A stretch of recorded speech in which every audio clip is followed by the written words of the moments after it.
প্রথম পিতার 5:7।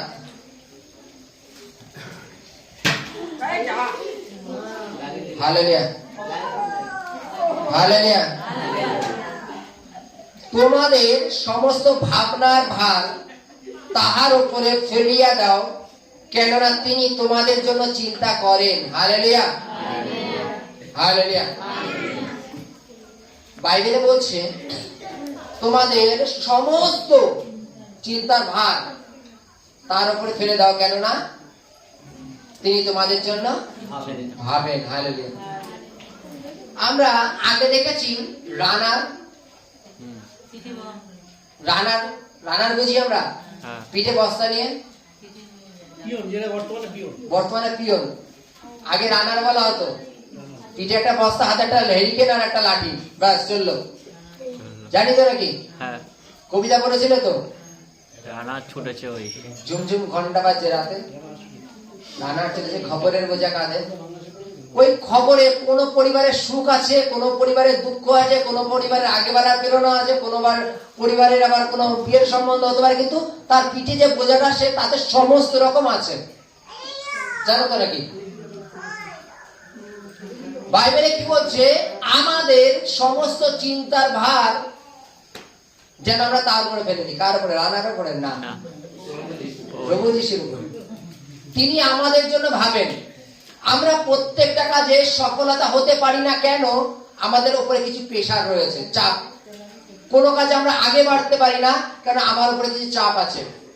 আমি ঠিক মতো প্রার্থনা যেতে পারি না কেন? আমার সকাল বিকাল 3 বেলা আমার রান্না করে দিতে হয়, গরম বাচ্চারা খাবে না। এগুলো হচ্ছে প্রেশার, অজুহাত বলছি না, প্রেশার। যদি না রান্না করে দেওয়া তো হাঁড়ি ধরে জঙ্গলে ফেলে দিল, হতেই পারে। এই বিভিন্ন প্রেশারের জন্য আমরা কোনো কাজে আগে বাড়তে পারি না। আজকে পরিবারে কারোর কোনো রোগ হয়েছে, কোনো ব্যাধি হয়েছে, কোনো সমস্যা হয়েছে, তার জন্য বিভিন্ন জায়গায় দৌড়ভাগ করে কোনো সুরাহা পাচ্ছি না। কোনো সমস্যার এই সমস্যার সমাধান খুঁজে পাচ্ছি না।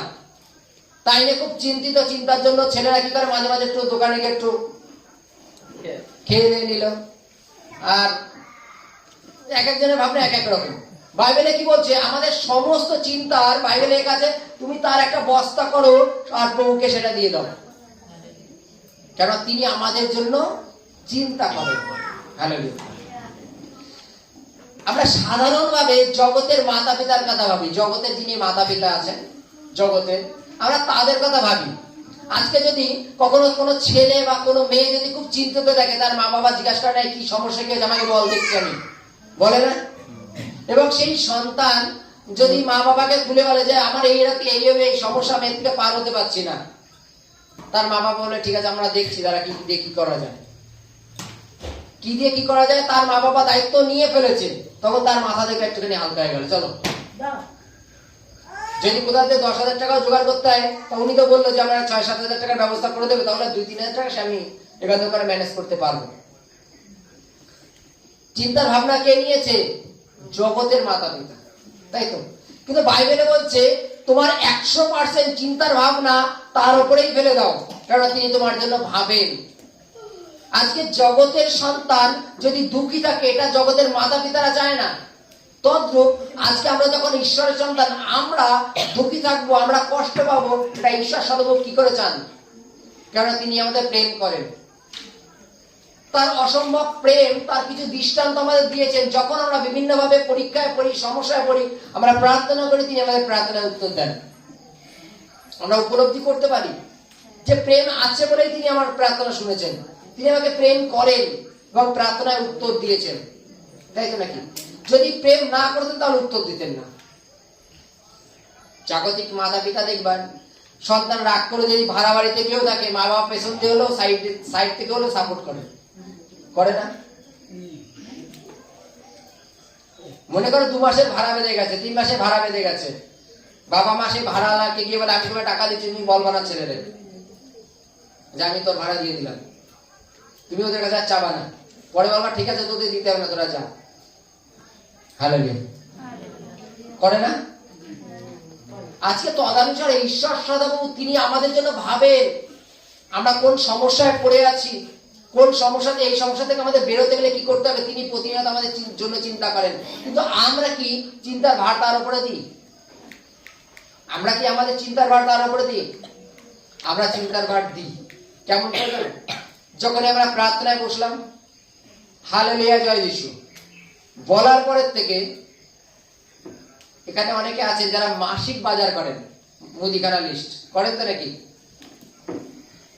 এক মাসের বাজার করেন তো অনেকে, মানে বড় লিস্ট থাকে, জিরে 500, লবণ 2 কিলো, আটা 3 কিলো, এভাবে পরপর সারা মাসের লিস্ট করে রেখে দেন। আর দোকানে গিয়ে পর বলতে থাকে, আর দোকানদার লিখতে থাকে।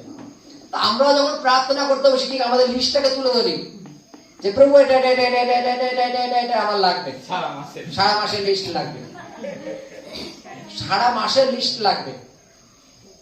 বাইবেলে যখন বলছে তোমার চিন্তার ভার আমার উপরে ফেলে দাও, কোন কোন বিষয়গুলো, সমস্ত বিষয়। কিন্তু সে আমাদের বলার কিছু মানে মানে ভাব থাকা প্রয়োজন।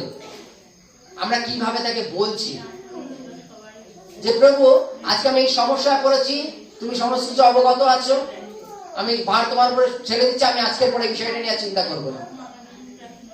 মনে করো উদাহরণ, শঙ্করের ছেলে বিগড়ে যাচ্ছে, 18-20 বছর বয়স হয়েছে, একটু ঘুরে ফিরে বিগড়ে যাচ্ছে। এবার শঙ্কর এই নিয়ে খুব চিন্তিত, কিন্তু এই বিষয়টা নিয়ে কি প্রভুর কাছে সমর্পণ করেছে যে প্রভু এই আমার ছেলের বিষয়ে চিন্তার বেলা আমি তোমার উপরে ছেড়ে দিলাম, তুমি এর বিষয়ে চিন্তা করো। তুমি কি ছেড়েছো? তোমার থেকে ভাবনা ছেড়েছো? শঙ্কর বলছে ঠিক আছে আমি ভাবনা প্রভুকে দিয়ে দিলাম, কিন্তু ছেলের যেদিন দেখবো ছেড়ে দিয়ে নেবো। তাহলে তুমি ভাবনা ঘর কি দিলে প্রভুর করে? তুমি প্রভুর করে ছেড়ে দিয়েছো ভাবনা যে প্রভু আমার ছেলেটাকে তুমি ফিরাই নিয়ে আসো যে কোনো মন্দ পথের থেকে। আবার মনে মনে বলছো যে দেখা পাই তারপরে কি করতে আমি দেখে নেবো। তাহলে প্রভুকে পুরোপুরি দিলে কই? 100% দিয়েছো প্রভুকে চিন্তার ভাবনার ভার? দেওনি। বাইবেলের কাছে তোমাদের সমস্ত বাদ দিয়েছে যে তোমার পার্সোনাল এগুলোর কথা বলবা না, এটার কথা বলবা না, তোমার সমস্ত চিন্তার ভার তার উপরে ফেলিয়ে দাও, কেননা তিনি তোমার জন্য চিন্তা করেন। আমাদের চিন্তা করতে একজন আছেন, তিনি আমাদের জন্য চিন্তা করেন, তিনি স্বয়ং ঈশ্বর। বাইবেলে লেখা আছে তোমার জন্মদাতা মাতা পিতা তোমাকে ভুলে যেতে পারে, কিন্তু আমি তোমাকে কখনো ভুলবো না, কখনো ছাড়িব না। Hallelujah, hallelujah.